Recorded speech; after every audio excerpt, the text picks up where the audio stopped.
So the pattern series really grew out of the modern camouflage series. But instead of taking an animal subject and pitting it against an abstract pattern, the idea was to take the silhouette of the animal, turn it into almost a stamp-like pattern, and pit the animal subject against a repeated image of itself. And I was inspired in large part by the American pop art movement, artists like Andy Warhol with his famous soup cans, or Wayne Thiebaud, who painted these very regimented row upon row upon row of puddings and desserts.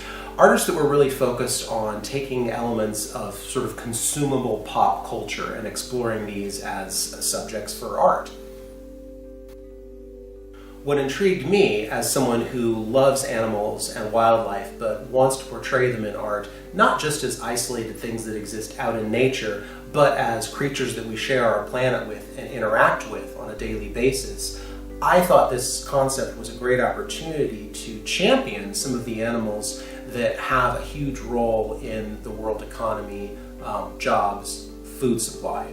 So this repeated pattern becomes sort of symbolic of mass production and consumption, but again with sort of a whimsical tone to it.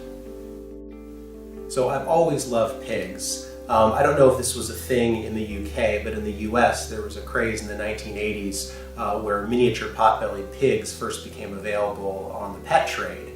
And at the time I desperately wanted a pig. I never had one because my parents were sane. But I've loved pigs ever since and always found them to be really exciting subjects to paint.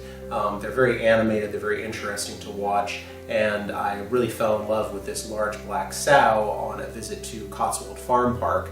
She had a whole slew of piglets that were running around being adorable, so naturally I had to paint them as well. And it's worth noting that Cotswold Farm Park exists largely to promote and preserve England's heritage livestock breeds. And again, in keeping with this notion of sort of the consumer culture as it relates to wildlife, both in agriculture and in animal husbandry, our desire for bigger, better, and cheaper has led increasingly to monoculture. So more and more ancient and antique and wonderful varieties of seeds and produce, but also livestock are rapidly disappearing in favor of what's cheapest and easiest.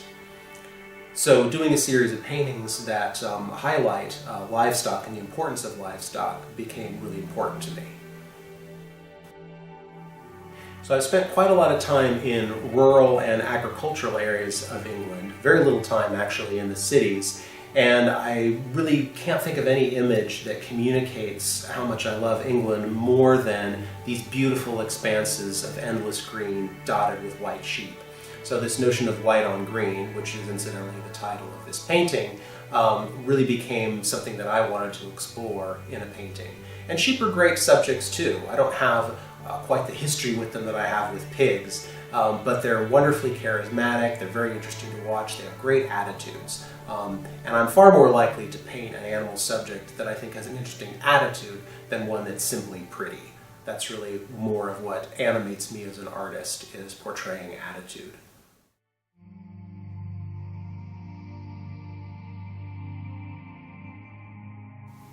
So my silky chicken painting is called Marco Polo because, interestingly, Marco Polo during his travels actually came back from Asia writing about these interesting chickens with fur. He could have been talking about nothing but silkies. And as much as I'm interested in exotic and unusual animals, one of the things that most excites me is animals that we think we know well, but unusual versions of them. Dogs and cats that are hairless, horses that are especially large or especially small, and in this particular case, chickens that have this very unusual feather texture that really does look almost like fur.